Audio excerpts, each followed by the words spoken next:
here is Streetside's mission statement, and every nonprofit has one of these. Can anybody read it out loud for me? Through the power of storytelling, Streetside Stories values and cultivates young people's voices, fostering educational equity and building community, literacy, and art skills. I think back to the time when I was about 9 or 10 years old, and my dad, who tended to sometimes exaggerate, we're at a family Christmas party, and he says, I just have the best present for you. Like, you aren't going to believe this present. Like, wait until you see it. So, I start thinking My Little Pony Dream House, and, or the My Little Pony stables and Barbie Dream House, or a new bicycle, etc. And, I'm coming up with all the things that at that age, like a 9 or 10-year-old would be really excited about. Well, Christmas Day comes, and I find this rectangular package underneath the tree, and I was feeling a little deflated because I'm like, what could possibly be that exciting that is in this little package? And what it was a blank book. And so he says to me when I open it, and I'm looking confused, in this book, you are going to write your first story. You're going to write, a novel, or write about the things that matter to you. And, at the time, I probably, wasn't understanding just what a gift that was. And that's exactly what Streetside Stories does, is it tells students that don't usually get told that they have something to say that matters, that what they have to say matters. When I was in the 4th grade, my dad told me he was going to Iraq. He wanted me to be strong about it, but I couldn't. I only had fear and butterfly feelings every time I thought about it, and every time I watched the news and heard another Marine died. I would always hope it was never my dad. I would feel relieved when I got an email or a call from him.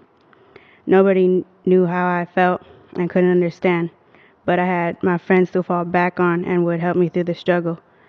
I was in the 6th grade when I got a call from my dad saying he was coming home. I couldn't wait. I was so excited. We made welcome home signs, which you were able to see before you got out the gate. I had nothing but tears of joy rolling down my face and thoughts of relief that he was safely home. He came home with a thick stack of envelopes from the letters we sent and every single item we sent him. He brought back some ruby earrings for my sister and I. When he was back, I had to get used to seeing him. I hadn't seen him in 18 months, so it wasn't an everyday thing. There was talk in a matter of a few weeks he might go back, and the same thoughts and feelings came rushing back to my mind.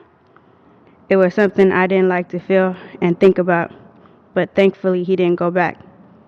But at the time I thought I had it easy because I was only thinking it. I could only imagine if it really would have happened. I know how it feels for families who have someone in the service.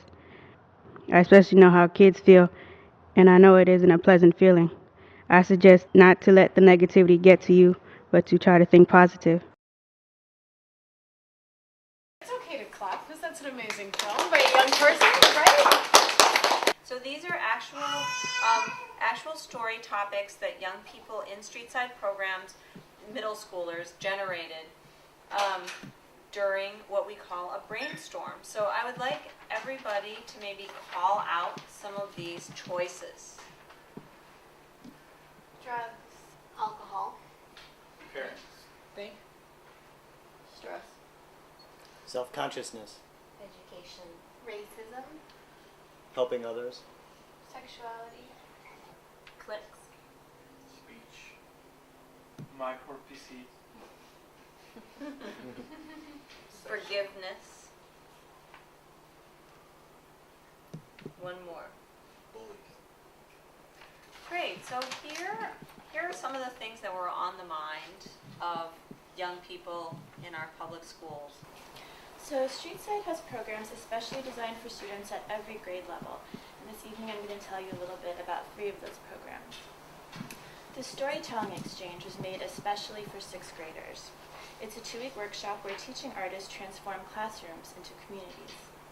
First, students watch storytelling performances enacted by our own teachers, and then they learn to write and share their own stories. We publish the best of these stories in our anthology, so many of our youth actually become published writers, and what a great way to start off middle school. For 7th graders, we created Tech Tales, where teaching artists spend 1 whole month in the classroom helping students write stories about their lives, just as they do in Storytelling Exchange, but then we take it further and bring in Streetside's mobile technology lab and use them to help the class transform their stories into short films called digital stories. Finally, Streetside's community programs are a series of after-school workshops that reinforce art, literacy, and technology education. We design these workshops to bolster the learning that our students are already doing during the school day, but bring this into the after-school hours.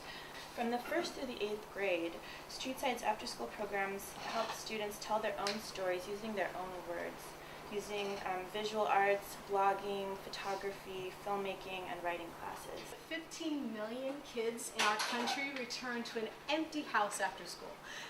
Kids who don't participate in after-school programming are more likely to smoke, get in an accident, be a victim of crime, or commit a crime. Kids in after-school programs like Streetside Stories are not only safer, but have better attendance in school and get better grades. The Bay Area is filled with amazing teaching artists, and we'd love to train them to come and work with us and our young people to change the lives of students.